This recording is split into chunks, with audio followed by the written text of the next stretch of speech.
Guys, welcome back to my channel.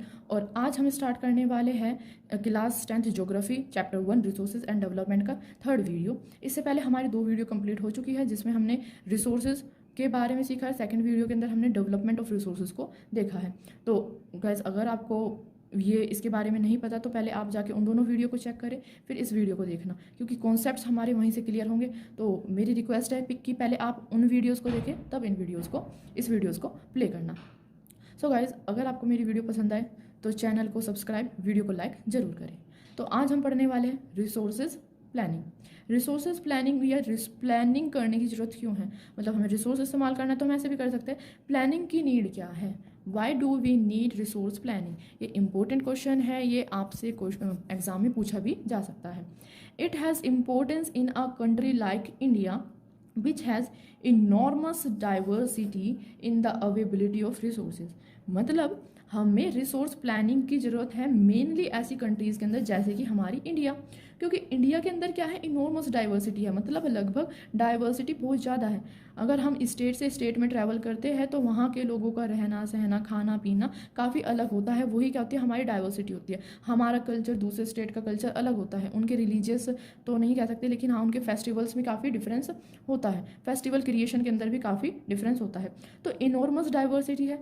इन सब चीज़ों के साथ साथ अवेबिलिटी ऑफ रिसोर्सेज के अंदर भी क्या है, डाइवर्सिटी है। सिर्फ हमारी लैंग्वेज में, हमारे फेस्टिवल्स में या हमारे हार्वेस्टिंग फेस्टिवल्स में ही डिफरेंस नहीं है, या हमारे क्लोथिंग में डिफरेंस नहीं है। डिफरेंस हमारे रिसोर्स अवेलेबिलिटी में भी है, मतलब जो हमारे यहाँ पर रिसोर्स अवेलेबल होते हैं उनके अंदर भी काफ़ी डिफरेंसेस हैं। So there is unequal and uneven distribution of resources, जिसकी वजह से यहाँ पर क्या है, काफ़ी ज़्यादा अनइक्वल और अनइवन डिस्ट्रीब्यूशन मिलता है रिसोर्सेज का। देखते अब है ना, अब हम ये चेक करते हैं कि इनॉर्मस डाइवर्सिटी कैसे है। जैसे कि सपोज राजस्थान है, तो राजस्थान के अंदर हमें क्या ज़्यादा मिलती है, सोलर एनर्जी, विंड एनर्जी। मतलब हम जब राजस्थान को के बारे में सुनते ही है तो हमारे दिमाग में एक इमेज बनती है कि वहाँ पर बहुत ज़्यादा धूप होगी, बड़ी तेज तेज हवाएं चल रही होगी। तो हमारे पास राजस्थान से क्या चीज़ मिलती है, सोलर एनर्जी या विंड एनर्जी को हम क्रिएट कर सकते हैं। ऐसे ही जब हम अरुणाचल प्रदेश के बारे में बात करते हैं तो यहाँ से हमें ज़्यादा क्या मिलता है, वाटर रिसोर्सेज वगैरह हमें अवेलेबल होते हैं। और झारखंड की साइड से अगर हम देखें, झारखंड जैसे एरिया में देखें तो हमें वहाँ से क्या मिलता है, मिनरल्स, कोल, आयरन, स्टील वगैरह वगैरह, ये सारी चीज़ें हमें कहाँ से मिलेगी, झारखंड। तो हम क्या कह सकते हैं, जैसे जैसे हमारे स्टेट्स चेंजेस होती है तो हमारे रिसोर्सेज के अंदर भी क्या आता है, डाइवर्सिटी। डाइवर्सिटी आने के साथ साथ तो ये क्या है, अनइक्वल डिस्ट्रीब्यूशन है। मतलब इनके पास वाटर रिसोर्सेज ज़्यादा, इनके पास सोलर एनर्जीज वगैरह ज़्यादा, और इनके पास मिनरल्स ज़्यादा। तो हम क्या कर सकते हैं कि इन सब का इक्वल डिस्ट्रीब्यूशन कर सकते हैं, इक्वल डिस्ट्रीब्यूशन कर सकते हैं। लेकिन इक्वल डिस्ट्रीब्यूशन करने से पहले हमें उन रिसोर्सेज के लिए क्या करनी पड़ेगी, प्लानिंग। कि हाँ जी, इतनी राजस्थान को जरूरत है, इतना ठीक है, बाकी एनर्जी कहाँ ट्रांसफर करा देते हैं, अरुणाचल प्रदेश और झारखंड के अंदर। वाटर रिसोर्सेज है जी, वाटर रिसोर्सेज कितनी जरूरत है अरुणाचल प्रदेश के लिए, जितनी जरूरत है इनको रिमेनिंग दे देंगे, बाकी कहाँ पर ट्रांसफर कर देंगे, राजस्थान और झारखंड में।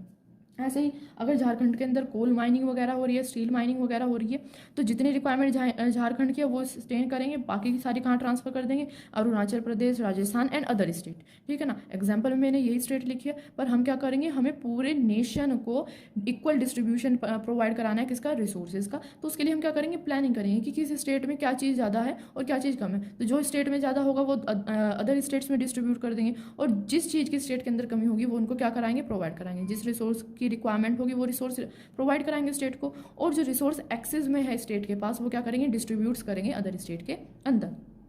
तो हमें क्या करना है, बैलेंस। मैंने भी बोला था आपको क्या करना है, हमें बैलेंस। जिस भी स्टेट के अंदर जो चीज़ ज़्यादा है उसे क्या करेंगे, दूसरों को डिस्ट्रीब्यूट कर देंगे, और जो चीज़ कम है वो उसे प्रोवाइड करा देंगे। तो हमें बैलेंस करना है, और बैलेंस करने के लिए ही हमें क्या करनी पड़ेगी, प्लानिंग। हमें देखना पड़ेगा कि किस स्टेट को कितनी रिक्वायरमेंट है रिसोर्सेज की। Balance resource planning at the national, state, regional and local level is required. और जो रिसोर्सेज की प्लानिंग होती है वो ऐसा नहीं है कि हमें नेशन लेवल पर ही चाहिए, वो स्टेट लेवल पर भी रिक्वायर्ड होता है, रीजनल पर भी, और जो हमारे लोकल लेवल होता है वहाँ पर भी उसकी रिक्वायरमेंट होती है। अब इतना तो क्लियर हो चुका है कि रिसोर्सेज की प्लानिंग करनी है, पर रिसोर्सेज को प्लान करने के लिए उसके लिए 3 स्टेप बनाए गए हैं, उसके 3 प्रोसीजर्स होते हैं। 3 स्टेप्स ऑफ रिसोर्स प्लानिंग, मतलब किसी भी रिसोर्स के बारे में प्लान करने के लिए उससे पहले हमें 3 स्टेप्स को चेक करना पड़ेगा। पहला, आइडेंटिफाई करना है कि कौन सा रिसोर्सेज अवेलेबल है, कितना है, कितनी क्वांटिटी है, कितनी क्वालिटी है, किस क्वालिटी का है। दूसरा, उसके बाद जब आप आइडेंटिफाई कर लोगे, किसी रिसोर्स को फाइंड आउट कर लोगे, फाइंड आउट करना मतलब जैसे हमें पता है झारखंड के अंदर क्या मिलता है, मिनरल्स।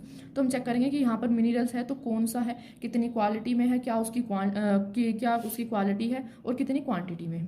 आइडेंटिफाई करने के बाद आप क्या करोगे, प्लानिंग स्ट्रक्चर, मतलब प्लान करने का स्ट्रक्चर क्रिएट करोगे कि इस सामान को कैसे निकाला जाए, कैसे इसको इंडस्ट्रियलाइजेशन किया जाए। मतलब जो भी माइंड से अब चीज़ निकलेगी वो तो क्या होगी ना, रो फॉर्म में होगी। अब उस रो फॉर्म को आपको चेंज करके प्रोडक्ट में भी तो चेंज करना है ना, तो वो प्लानिंग सारी कहाँ होगी, प्लानिंग स्ट्रक्चर के बाद। और जब हम फाइनली कोल माइन या झारखंड के अंदर स्टील माइन होगी, स्टील को निकाल कर, स्टील को प्योरीफाई करके या फाइनल प्रोडक्ट बनाने के बाद अब जितने स्टील रिक्वायर्ड है वो कहाँ पर रखोगे, झारखंड में। बाकी तो सप्लाई करोगे ना, बाकी को सप्लाई करने के लिए हम क्या कहेंगे, ओवरऑल डेवलपमेंट। मतलब झारखंड अपने साथ साथ क्या करेगा, ओवरऑल नेशन का क्या करेगा, डेवलपमेंट करेगा।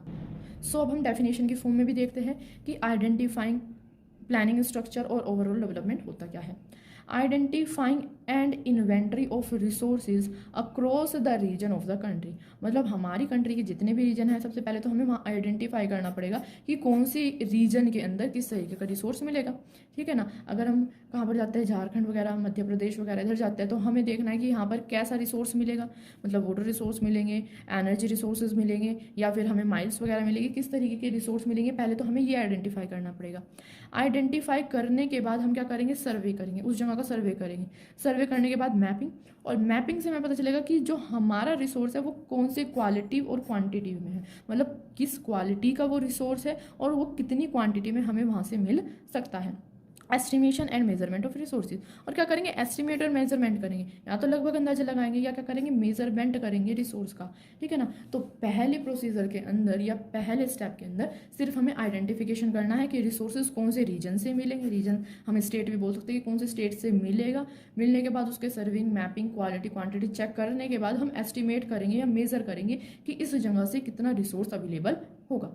रिसोर्स मिलने के बाद या रॉ मटेरियल मिलने के बाद अब हमें क्या करना है, प्लानिंग स्ट्रक्चर।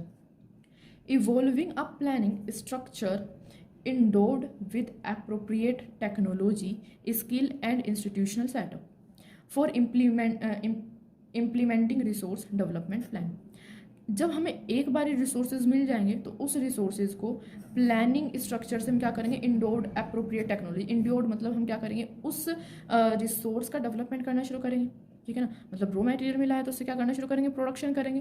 प्रोडक्शन करने के लिए हमारे पास क्या होनी चाहिए, टेक्नोलॉजी होनी चाहिए, स्किल होनी चाहिए, और साथ ही साथ कोई इंस्टीट्यूशनल सेटअप भी होना चाहिए, ठीक है ना। सपोज हमारे पास क्या है, रॉ स्टील निकलती है, रॉ स्टील अवेलेबल है, तो रॉ स्टील को अवेलेबल होने के बाद हमें इसे फाइंड आउट करने के लिए टेक्नोलॉजी स्किल भी होनी चाहिए, और इस टेक्नोलॉजी स्किल को हम अप्लाई कहाँ करेंगे, उसके लिए कोई इंस्टीट्यूशन भी तो होना चाहिए। इंस्टीट्यूशन मतलब क्या कह सकते हैं, इंस्टीट्यूशन सेटअप से हम कह सकते हैं कोई फैक्ट्री भी तो होनी चाहिए। जैसे कि हम क्या कह सकते हैं, टाटा स्टील्स हो गई।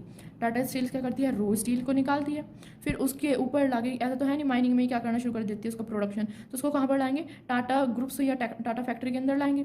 उस फैक्ट्री के अंदर आने के बाद ये क्या करेंगे, उसके ऊपर वर्किंग शुरू करेंगे, मतलब अपनी टेक्नोलॉजी स्किल्स को अप्लाई करेंगे, ताकि हम क्या कर सकें, इम्प्लीमेंटिंग रिसोर्सेज डेवलपमेंट प्लान, कि जो रिसोर्स के डेवलपमेंट का प्लान है उसे फुलफिल कर सके, मतलब रिसोर्सेज का डेवलपमेंट कर सके।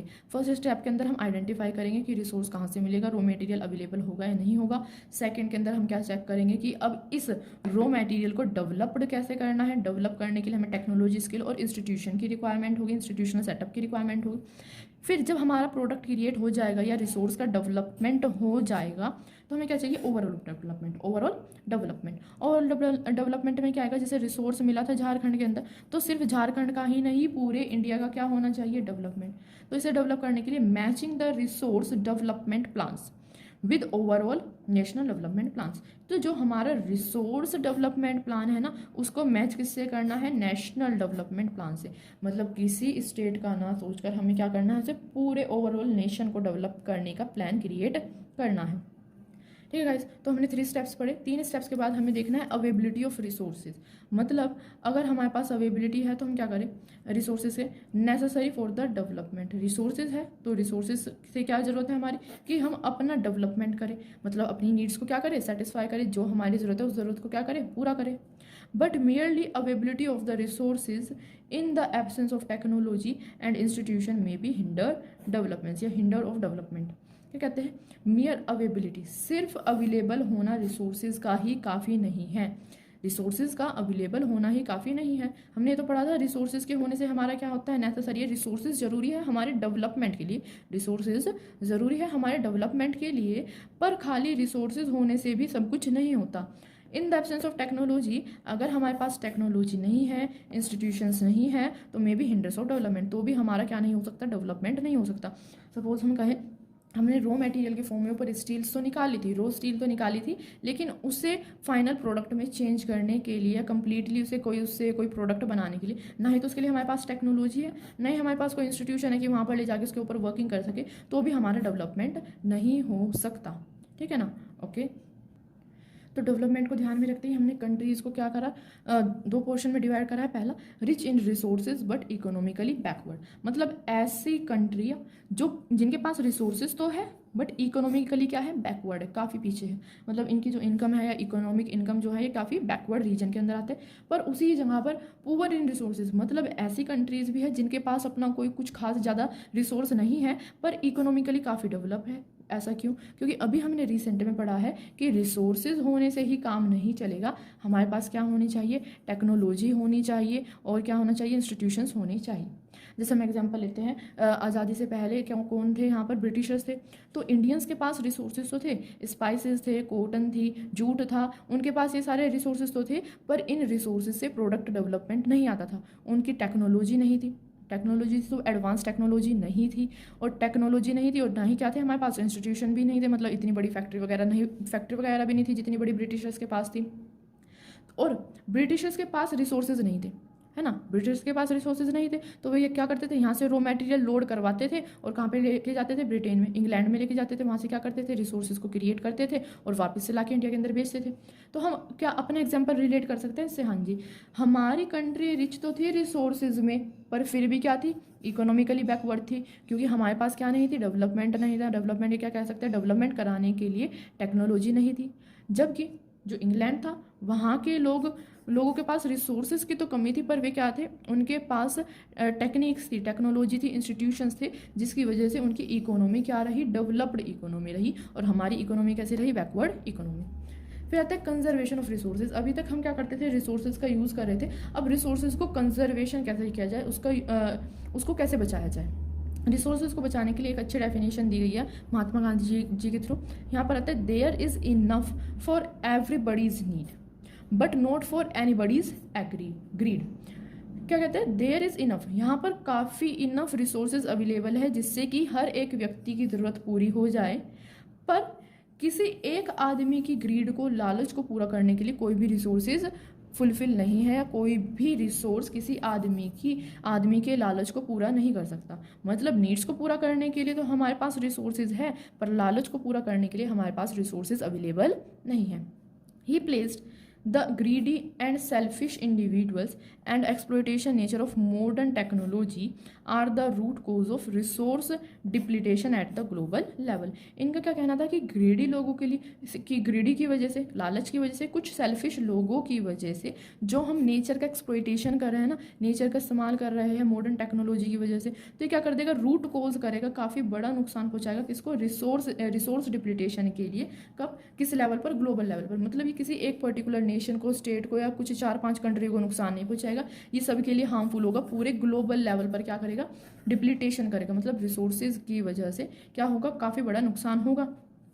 He was against mass production and wanted to replace it with the production by the masses। मतलब किसके अगेंस्ट थे, ये अगेंस्ट थे मास प्रोडक्शन के, जो कि आपका प्रोडक्शन हो रहा है वो बहुत ज़्यादा मात्रा में ना हो, बल्कि किससे रिप्लेस हो जाए, प्रोडक्शन बाय मास। मतलब जितनी ज़रूरत है उतना प्रोडक्शन कर लो, ये प्रोडक्शन उतना कर लो जितनी ज़रूरत है, इतना मत करो कि हाँ आपसे यूटिलाइजेशन ही नहीं हो रहा, आप एक्स्ट्रा ही क्या करे जा रहे हो, प्रोडक्शन किए जा रहे हो, ऐसा नहीं होना चाहिए। तो हमें रिप्लेस किससे करना था, ये क्या कह सकते हैं, महात्मा गांधी क्या कहते थे, he was against mass production के अगेंस्ट थे, जिसको वो रिप्लेस करना चाहते थे किसके साथ, प्रोडक्शन बाय द मासेस।